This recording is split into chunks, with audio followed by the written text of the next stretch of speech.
All right, guys, my special guest is Scott Ritter. He is a former United States Marine Corps intelligence officer, former United Nations Special Commission weapons inspector, author, and commentator, and he happens to know a lot about Russia. Welcome back, Scott. Well, thanks for having me. I have to say that I'm very happy to hear that you don't like George Takei either. I love him in Star Trek, but on social media, he's not my favorite person. No, he's terrible on social media. Oh my God. Terrible. He probably thinks I'm terrible on social media, but I mean, it is what it is. I hear you. Well, Scott, I want to start out with the breaking news. My theme tonight is the world is on fire. Because there has been a lot of international news that was published today. It's been nonstop. The first big story that I want to get into is the arrest warrant for Benjamin Netanyahu. If you guys have not heard about this, it broke earlier today on CNN. Check this out. The International Criminal Court has just issued arrest warrants for Israeli Prime Minister Benjamin Netanyahu and former Israeli Defense Minister Yoav Gallant, accusing them of war crimes in Gaza, and also for a top Hamas commander, also known as Mohammed Deif, who is believed to be dead. The court says it found reasonable grounds to believe the prime minister bears criminal responsibility for war crimes, including starvation as a method of warfare. And it rejected Israel's challenge of the court's jurisdiction over the matter. CNN's Nick Robertson joins us now from Jerusalem. Nick. And we don't really need to hear from Nick because we got Scott here. But this is huge news. I don't think everybody understands what a big deal this is. First of all, we know that the U.S. is apparently not fond of the international court because of the things that they have, said about Israel, trying to hold Israel accountable in some way, shape, or form. But the fact that they have now issued an arrest warrant for Benjamin Netanyahu, this is actually huge news. Now, I want to hear from you, Scott. Where do you think this will go from here? What is going to happen? First of all, do you think they will actually be able to detain him, or do you feel like the U.S. will try to intervene and prevent him from being arrested?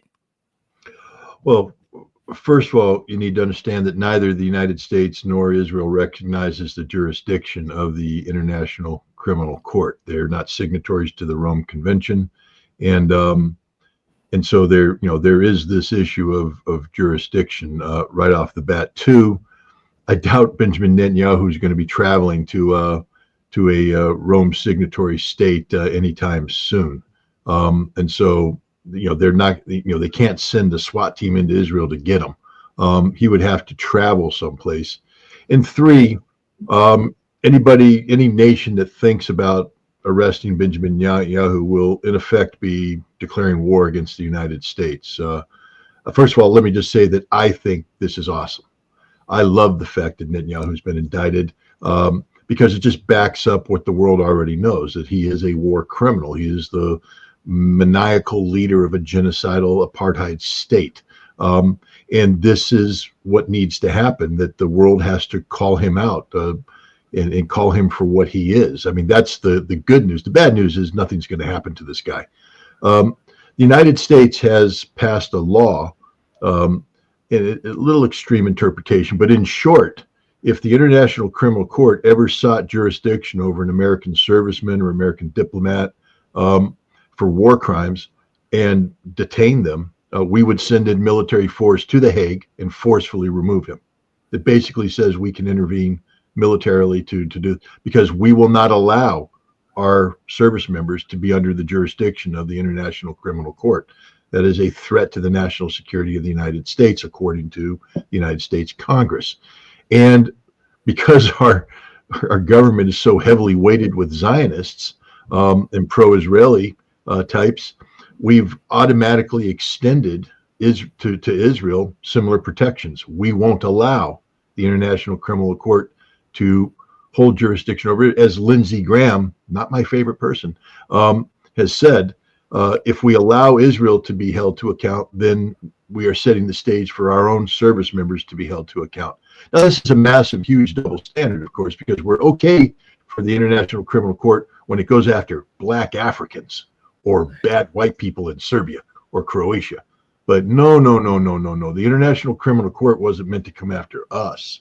No, our war crimes are held to a higher standard, our own standard. We police ourselves. We don't need an International Criminal Court to step in to do that. The hypocrisy of this is outrageous. And here we have the International Criminal Court trying to do the right thing and understand, that their prosecutor, who I am not a fan of, by the way, I don't think much of him, but he was attacked viciously by the Israelis, by the United States, and as is their wont, attacks took on a personal nature. They accused him of sexual assault and things of this nature, designed to get him to back down, etc. He didn't, and this the indictment is now a warrant, which is, like I said, awesome. But I wouldn't hold my breath waiting for it to actually be acted on. I don't think Benjamin Netanyahu is ever going to wear a pair of ICC handcuffs.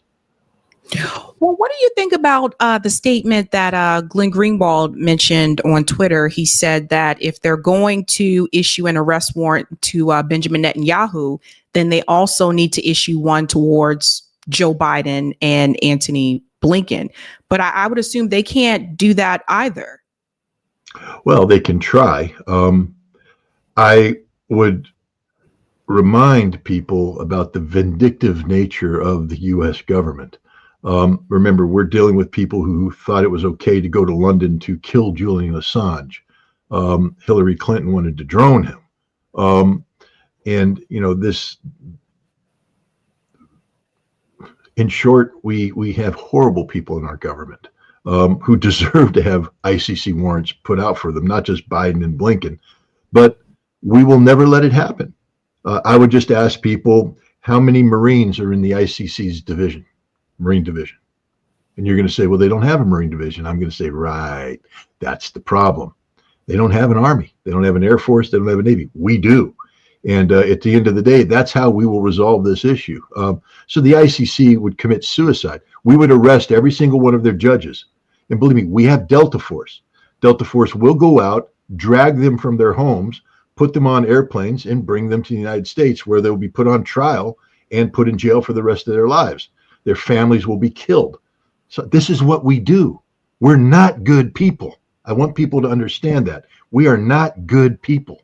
And we would do this 100%. And I will say that if they go after Netanyahu, we will arrest every single judge. We will kill them, kill their families. And the ones we don't kill, we will bring to the United States, put on trial, and they'll disappear in a maximum security prison where they'll be Epstein before they know it. That's just what we do. That's the threat we have put down there. And there's not a single nation in the world that deals with the ICC court that is going to stand up to us. Russia certainly isn't, because the ICC has indicted Vladimir Putin. If you remember, they put an indictment out there. They accused him of child trafficking, an absurd charge. It seems many of the children he was accused of trafficking ended up in Germany. How did that happen? But it also shows the politicized nature of the ICC. It destroys its own reputation when it does things like the indictment of Vladimir Putin, because that means, are we supposed to take the indictment of Benjamin Netanyahu seriously? Now, when we read the indictment, of course we take it seriously, but you can't go around and allow the United States and people to pressure you to do an indictment that is purely political, which is the Putin indictment, and then say, but you can trust us on this other thing. And then the fact that they throw DEEF in there. I mean, basically what happened is they said, well, we can't have just two Israelis standing alone. We got to throw in a Hamas guy. So they just picked a random guy who's dead. They indicted a dead man. That's what I was going to say. I thought he died. I think the Israelis killed him. Yeah. Really interesting. So what does this mean for Israel in the grand scheme of things? I mean, obviously, I think it's probably pretty embarrassing for them on the world stage, but what do you think that this does to their reputation? And there's already been a lot of damage done there. But what do you think will happen after this? I mean, do you think that Netanyahu will continue on, or do you think they're going to call for new elections? Well, first of all, I don't think Israel has a reputation anymore outside of the United States.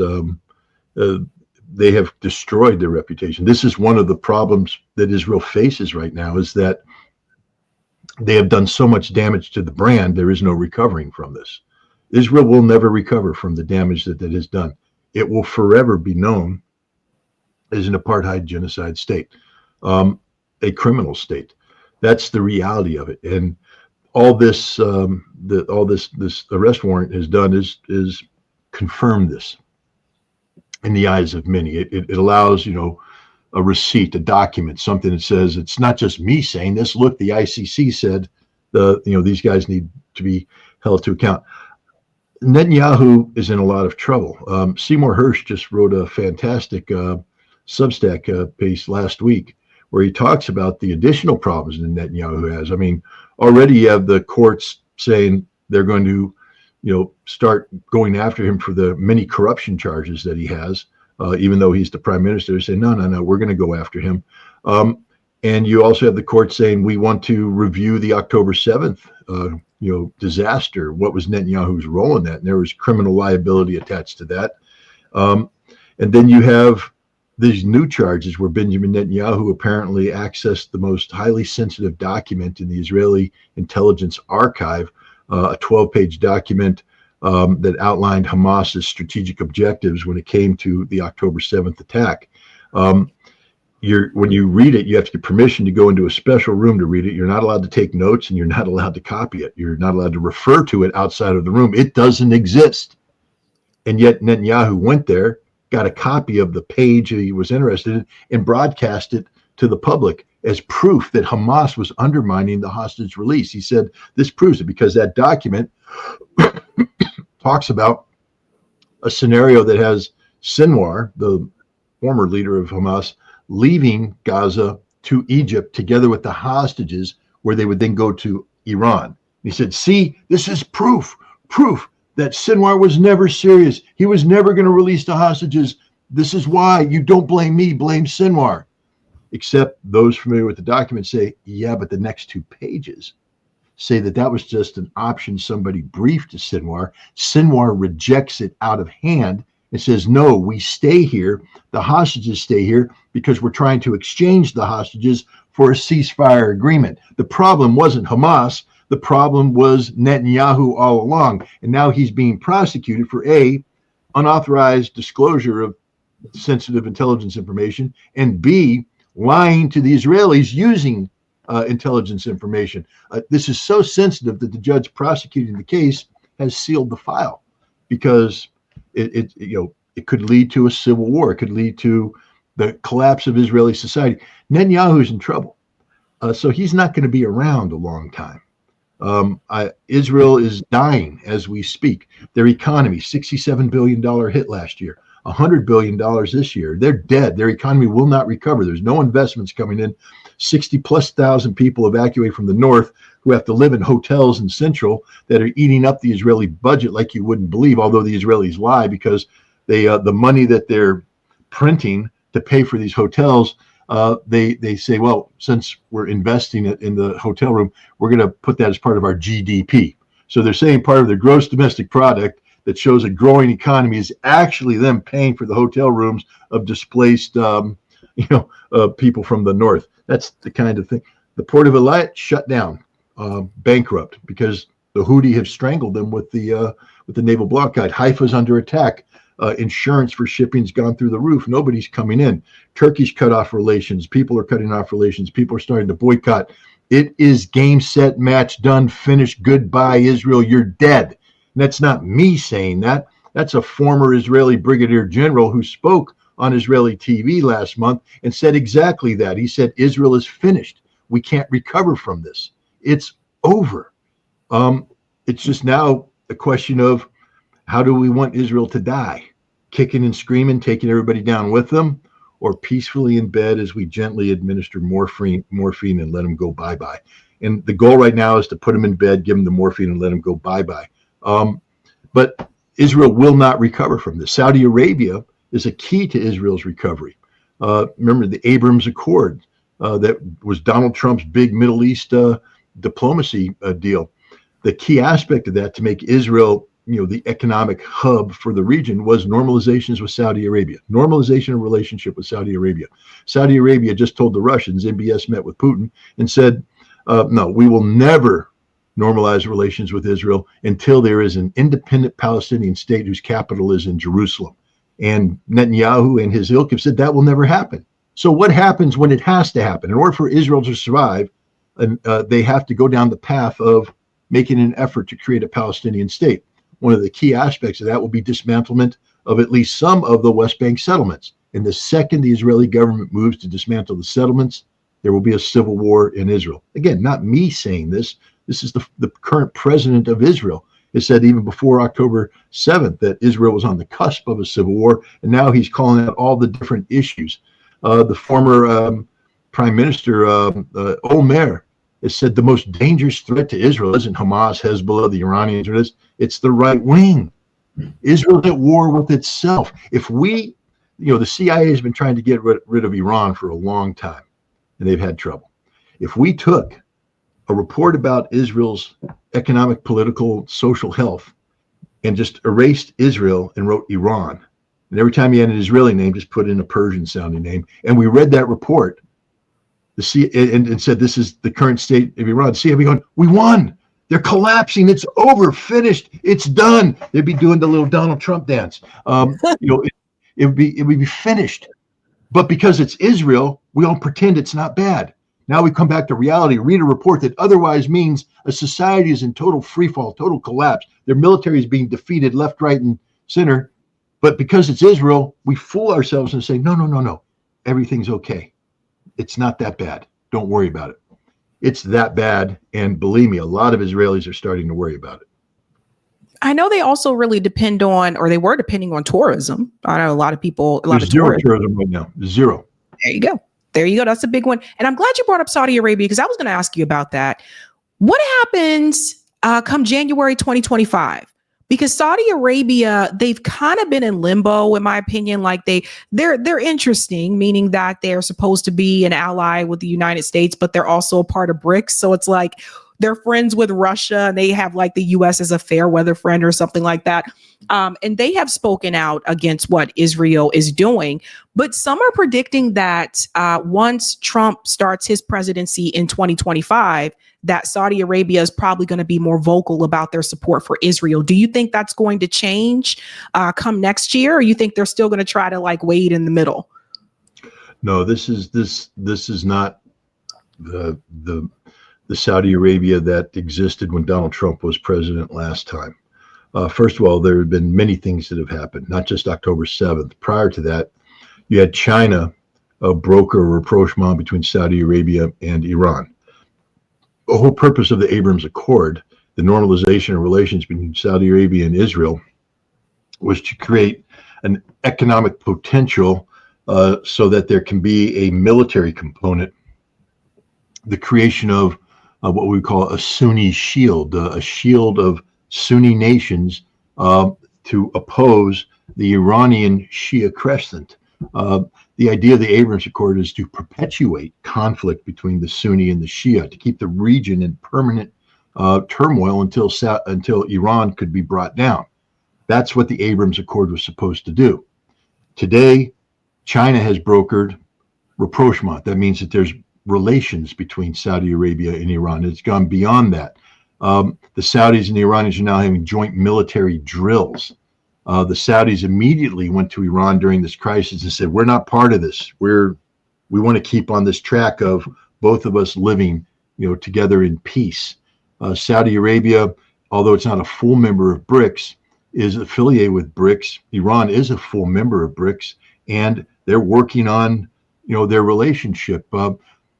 Donald Trump went there early on in his presidency. I think right after he was 2017, he visited. So if you remember the Dance of Swords, where he was sitting there with the sword and hanging, a man in a suit hanging out with the Arabs in their keffiyehs, and he was waving the sword, and the Saudi Arabians were dancing, and they were mocking him the entire time. He didn't realize it, but the Saudis were just saying, who the hell does this guy think he is? But if he wants to be here dancing the sword dance, we'll dance the sword dance. It's supposed to be a big tribal thing and all that. He may get to dance the sword dance again. The Saudis aren't going to be rude to the guy, but the idea that Saudi Arabia is going to drop everything they're doing and suddenly yield to the United States is absurd. Saudi Arabia is a strategic player right now.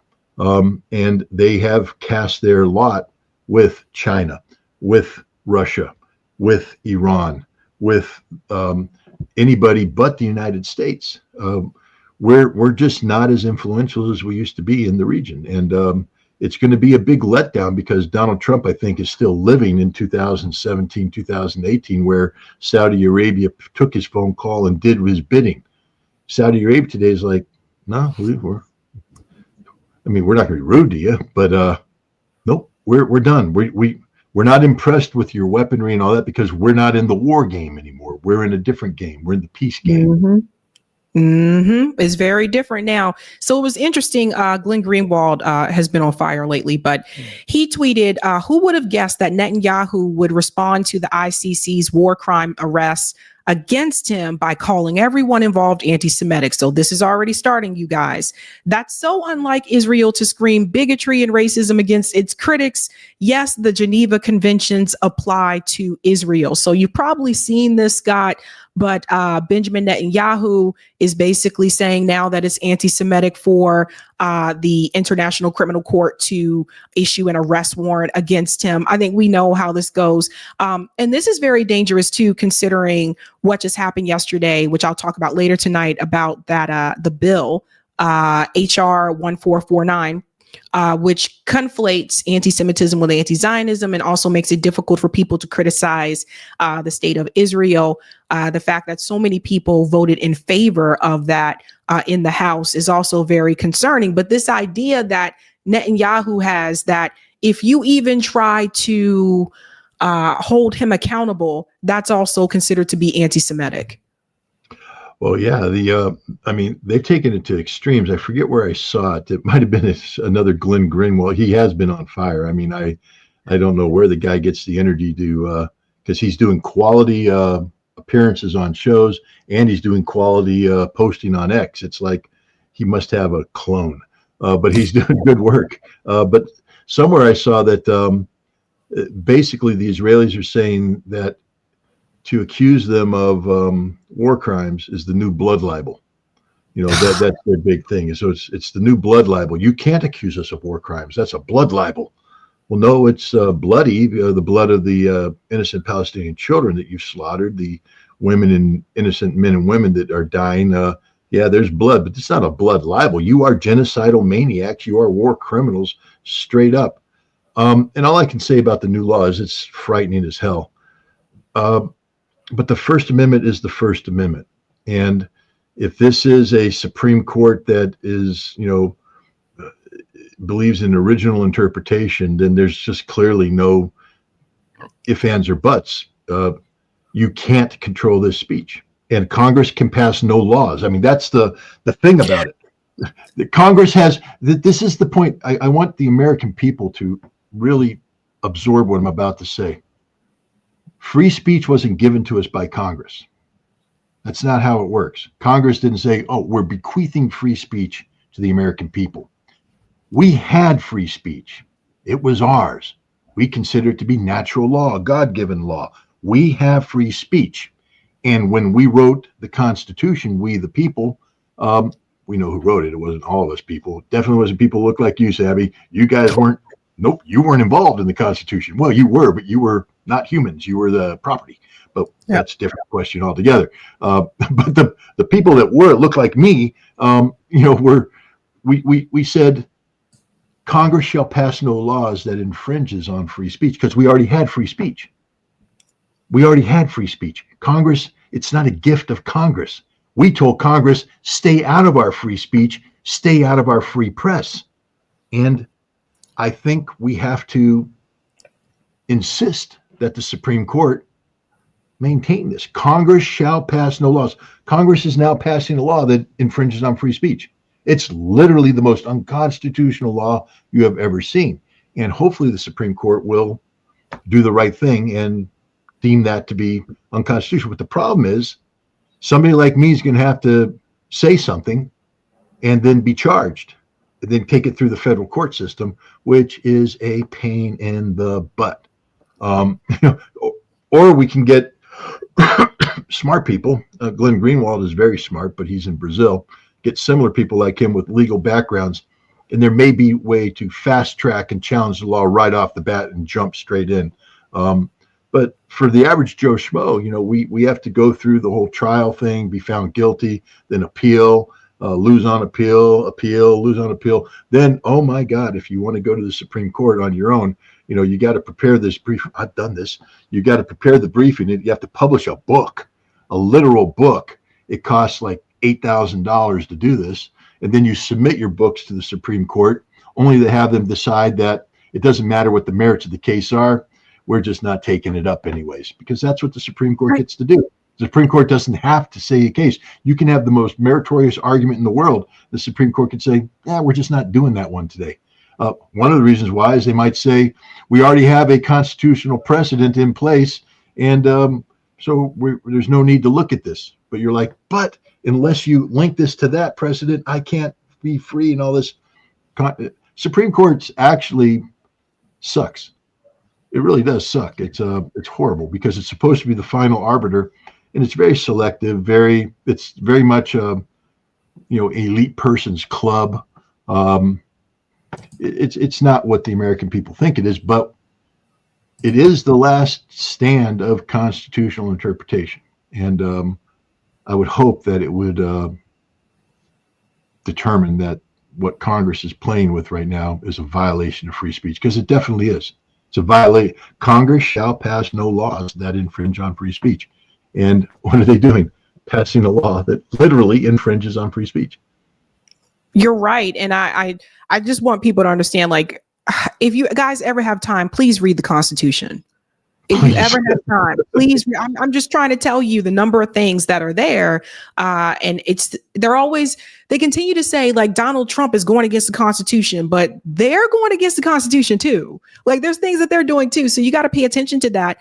Scott, I want to show you what Justin Trudeau said about the arrest today. And this is interesting, guys, because Justin Trudeau, Prime Minister of Canada, listen to what he said. Now that the ICC has issued warrants for Prime Minister Benjamin Netanyahu and his former Defense Minister Yoav Gallant, Canadian law enforcement is obligated to arrest them should they come to Canada. Will you allow that to happen, or will you step in to prevent an arrest?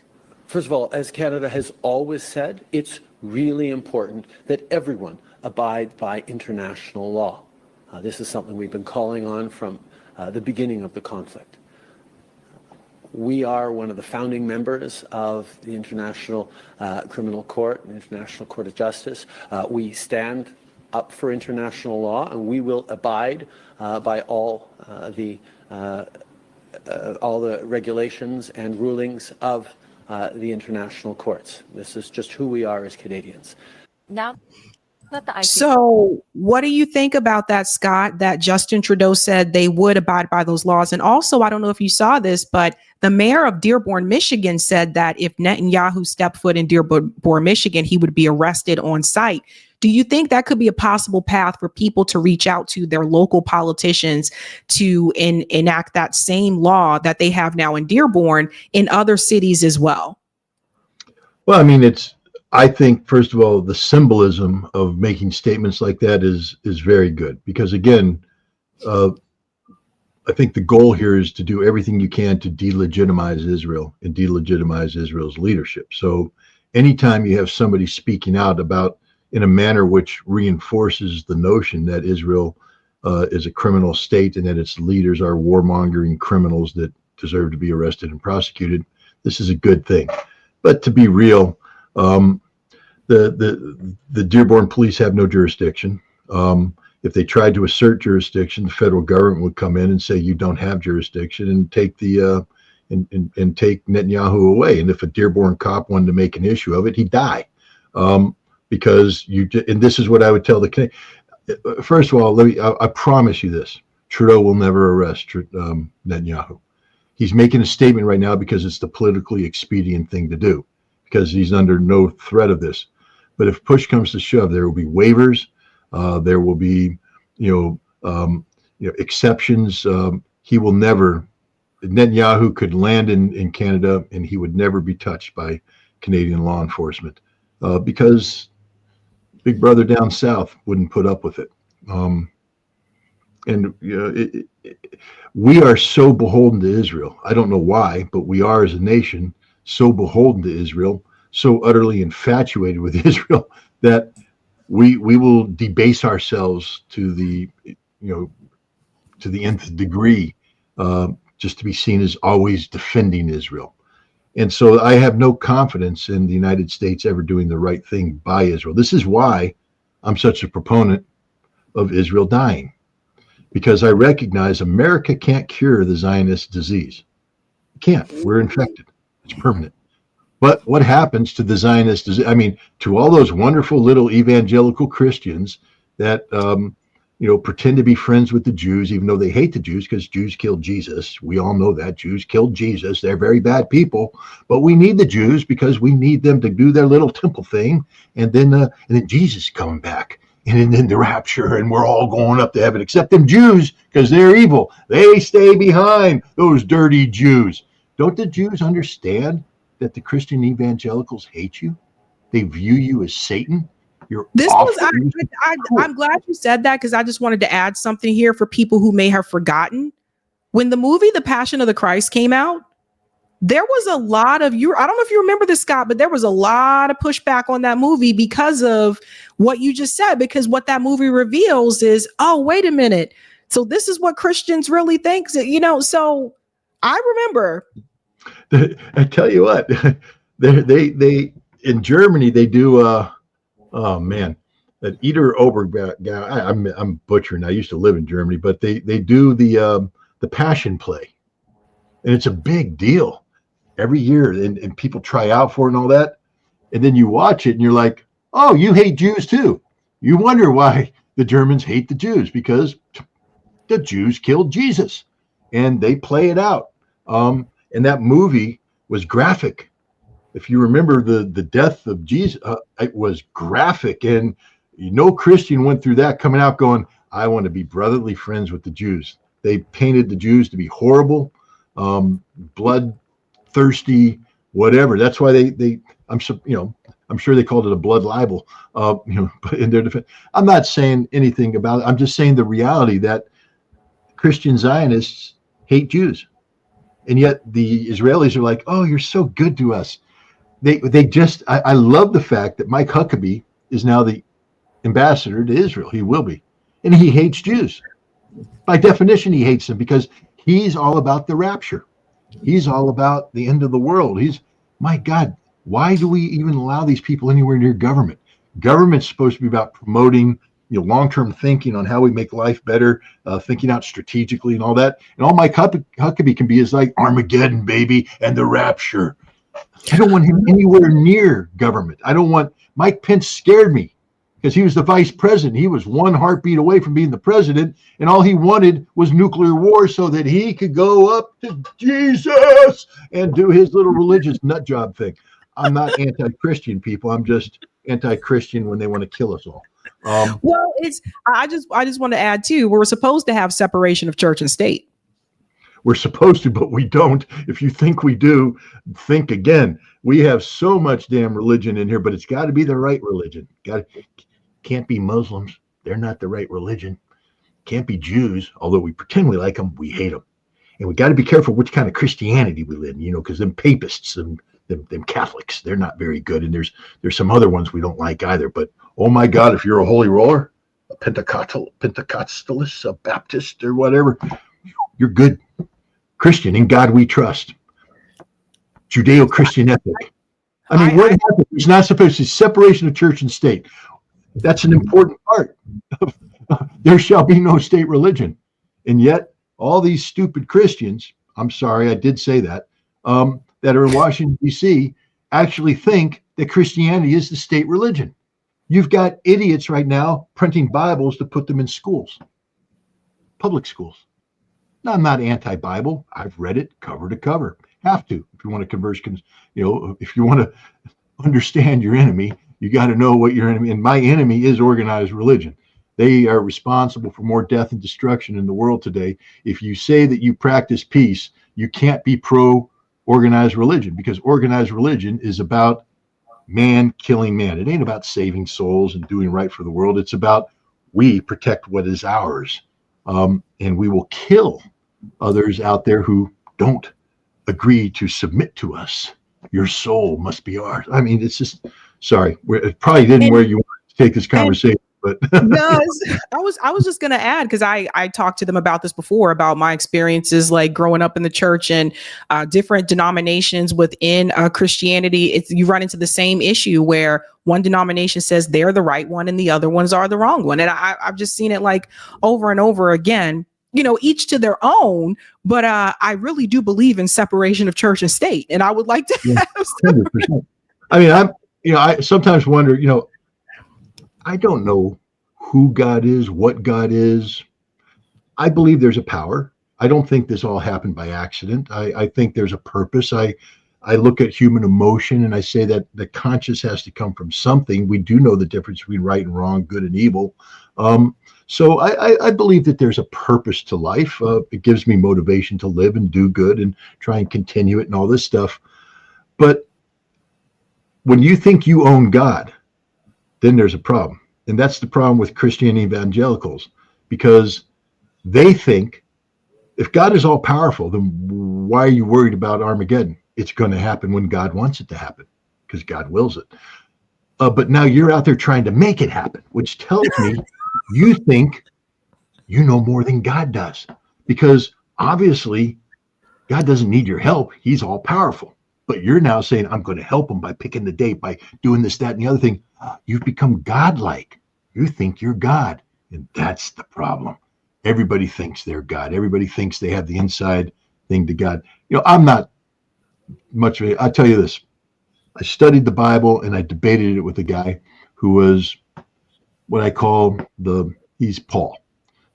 Paul, the father of the church, the Roman assassin who killed Christians, who suddenly walked across Damascus, saw a flash of light and came up with this thing called Christ.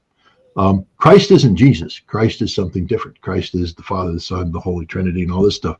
Jesus was somebody who went around and healed people and talked to people and turned the other cheek and put ears back on the Romans after somebody cut them off, and was an all-around good guy. And when I read about Jesus, I'm like, he's a nice guy. I could live like, I could imagine living like Jesus. You could be doing good things. But then Jesus disappears and Christ comes in. And Christ is used to kill and murder and dominate and this. And this is why I am so much against the Christian church, because it ain't the church of Jesus, I'll tell you that. There's not a church out here right now that calls itself Christian that lives to what Jesus does, because they've corrupted Jesus with Christ. Jesus was a Jew. His brother, James, who took over the church, was a Pharisee. He was part of the Jewish priesthood. But we don't want to talk about that. Anyways, enough religion. Well, one other thing I wanted to show you with Israel is interesting that arrest warrant happened today, because this happened yesterday. And that was the U.S. vetoed the UN Security Council resolution. Everyone check this out really quick. 14 votes in favor, 1 vote against, 0 abstentions. The draft resolution has not been adopted owing to the negative vote of a permanent member of the Council. We made clear throughout negotiations we could not support an unconditional ceasefire that failed to release the hostages. Because, as this Council has previously called for, a durable end to the war must come with the release of the hostages. These two urgent goals are inextricably linked. This resolution abandoned that necessity, and for that reason, the United States could not support it. So as you guys can see, once again, the U.S. decided to veto the UN Security Council resolution for a ceasefire. According to AOC, though, she tried to tell you that they were working tirelessly for a ceasefire. I told you guys that was a lie. That was never the case. But that happened yesterday. And then the arrest warrant was issued today. And it could just be a coincidence that the timing worked out that way. But what I wanted to know from you, Scott, is this whole back and forth with the UN Security Council and this gentleman raising his hand, or Linda Thomas Greenfield being the one raising her hand, it's starting to feel like this is just theater at this point. And then two, how do we know the hostages are alive? And I've been thinking about this the past couple of days. When they continue to say no permanent ceasefire until the hostages are released, how do we know some of those hostages didn't starve to death too? Just like Palestinians in Gaza, because Israel wasn't allowing food and aid to come in. Do we have any proof that they're still? I don't even think we know. I think the Israeli government is doing, their special forces are out there trying to gather information about the hostages. And because I don't have access to their information, but I do understand that, they are running active programs, human intelligence programs, signals intelligence programs, designed to pick up whispers here, conversations there, that there's reason to believe that a good number of the hostages are still alive. There's also reason to believe that their health is not very good, that they may be suffering from malnutrition, from disease and things of that nature, and that some of them have in fact died and aren't with us anymore. That's the reality of it. But I do believe that there's intelligence out there that supports the notion that many of these hostages are still alive, and the Israelis are trying to get them. But when I say get them, here's the kicker. I think the Israelis would prefer that they were all dead. They want them to go away. They dropped bombs indiscriminately. They didn't care about the hostages. This is the reality of it. The Hannibal Doctrine, which says kill people before they become hostages, is still in play today. The Israelis aren't trying to rescue. If it happens by accident, it happens. The Israelis are trying to kill all the hostages. And the hostage families know this now. They are aware of this. That's why they're outraged. Netanyahu isn't trying to rescue these people. He's trying to kill them. And if they locate them and they can't get down there, then they will drop a bomb on them. And there is story after story after story told by surviving hostages how you were trying to kill us. They're furious. You were bombing us.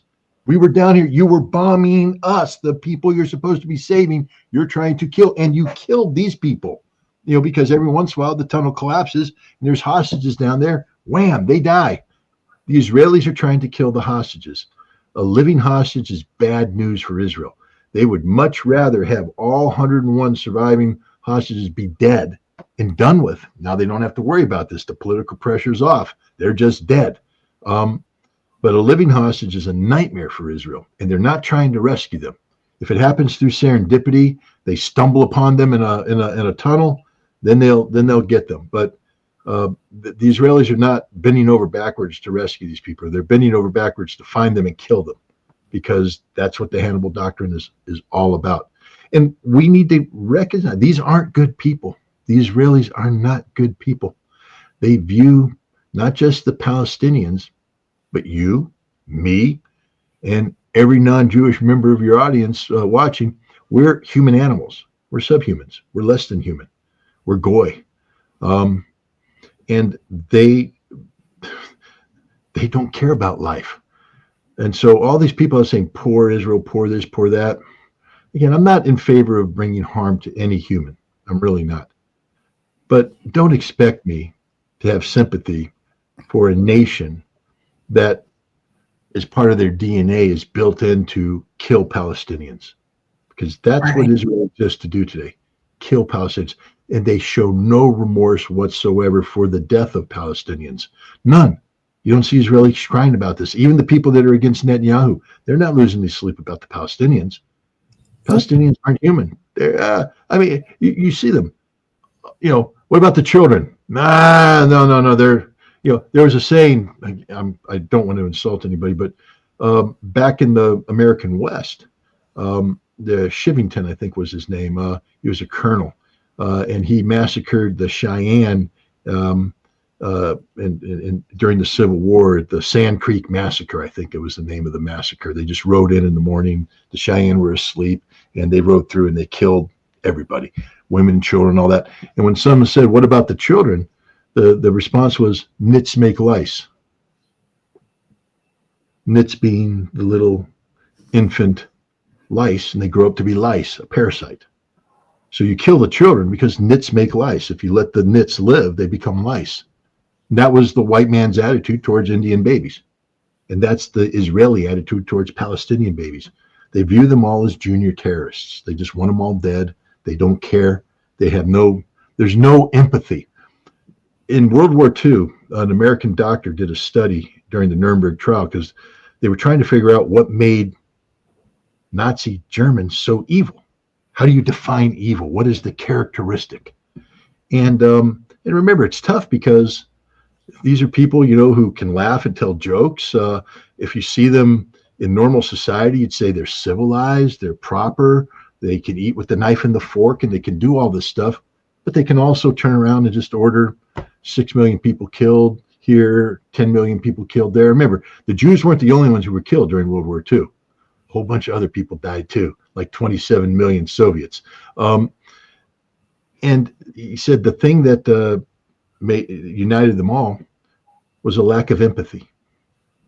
The inability to empathize with your fellow human beings so that you could see a soldier shoot a woman in the head while she's holding a baby and feel no emotion.